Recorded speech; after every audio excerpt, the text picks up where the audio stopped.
Wednesday, December 19, Church Discipline. One of the main issues of church organisation is to deal with discipline. How discipline helps to preserve church unity is sometimes a touchy subject and easily may be misunderstood.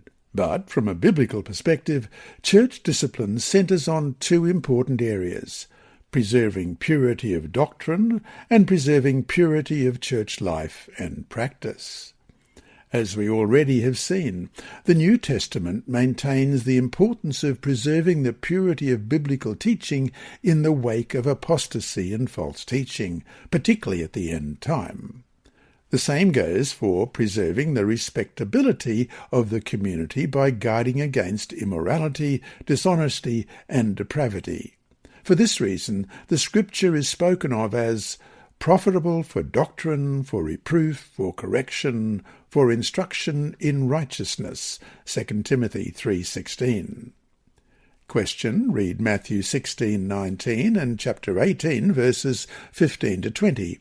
What principles did Jesus give to the church regarding discipline and admonishing those who are at fault? First of all, Matthew 16, verse 19.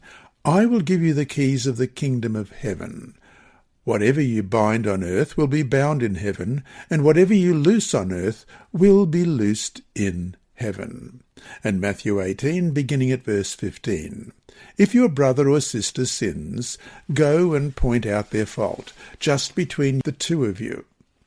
If they listen to you, you have won them over.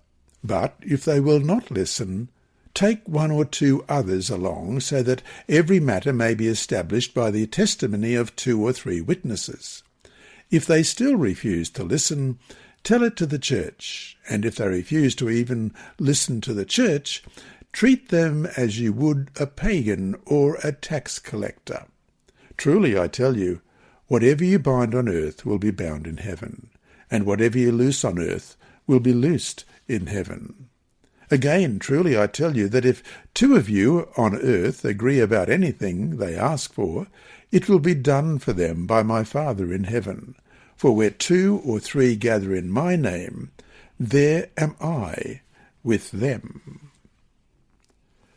The Bible supports the concept of discipline and of our accountability to each other in our spiritual and moral lives. In fact, one of the distinguishing marks of the church is its holiness or separation from the world. We certainly find in the Bible many examples of difficult situations that required the church to act decisively against immoral behaviours.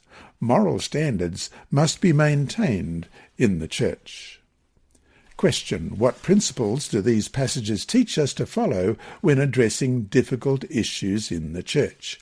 Matthew 7, verses 1 to 5. Do not judge, or you too will be judged. For in the same way you judge others, you will be judged. And with the measure you use, it will be measured to you. Why do you look at the speck of sawdust in your brother's eye and pay no attention to the plank in your own eye? How can you say to your brother, let me take the speck out of your eye, when all the time there is a plank in your own eye? You hypocrite, first take the plank out of your own eye, then you will see clearly to remove the speck from your brother's eyes.